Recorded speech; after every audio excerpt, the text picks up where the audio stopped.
హైదరాబాద్ లగ్డికపుల్లో వాసవి సేవా కేంద్రంలో గోదా రంగనాథ స్వామి కళ్యాణం ఘనంగా జరిగింది. కళ్యాణ మహోత్సవంలో 180 జంటలు పాల్గొని లక్ష పసుపు కొమ్మల సామూహిక నోమును నిర్వహించారు. వేద పండితులు మంత్రోచ్చరణల మధ్య మంగళ వాయిద్యాలు మ్రోగుతుండగా భక్తులు గోవింద నామస్మరణతో అర్చక స్వాములు అమ్మవారి కళ్యాణాన్ని ఘనంగా నిర్వహించారు.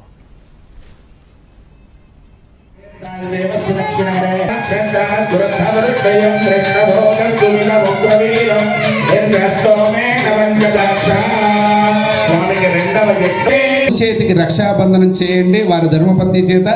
ఆ తర్వాత ఆ గుడుకం తీసి మీ ధర్మపత్నిగా చేసుకున్న తర్వాత ఎలాంటి చెడు వార్తలు వచ్చినా ఇది వర్తింప చేయదు అని చెప్పేసి ఒకటి కర్తలుగా యజమానులుగా వచ్చి ఇక్కడ కూర్చుని వేదయామి ఓం ప్రోక్షాపరిజస్య మంగళ నీరాజనంగారు మీ దగ్గర ఉన్నటువంటి ఆ పెరుమాళ్ళు స్వామికి అమ్మవారికి మీ రక్షణ చూపించండి ఒకసారి.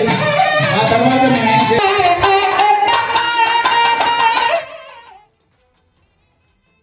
గోదాదేవి కళ్యాణము మన రామచంద్ర జియర్ స్వామి మొత్తం ఈరోజే గోదాదేవి కళ్యాణం చేస్తారు.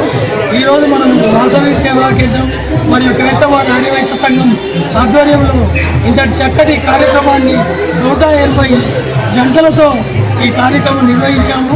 ఈ కార్యక్రమంలో ఎంతోమంది పాల్గొన్నారు. మన లోకల్ ఖైరతాబాద్ ఎమ్మెల్యే గారు దానం నాగేంద్ర గారు కూడా ఈ కార్యక్రమానికి వచ్చేశారు.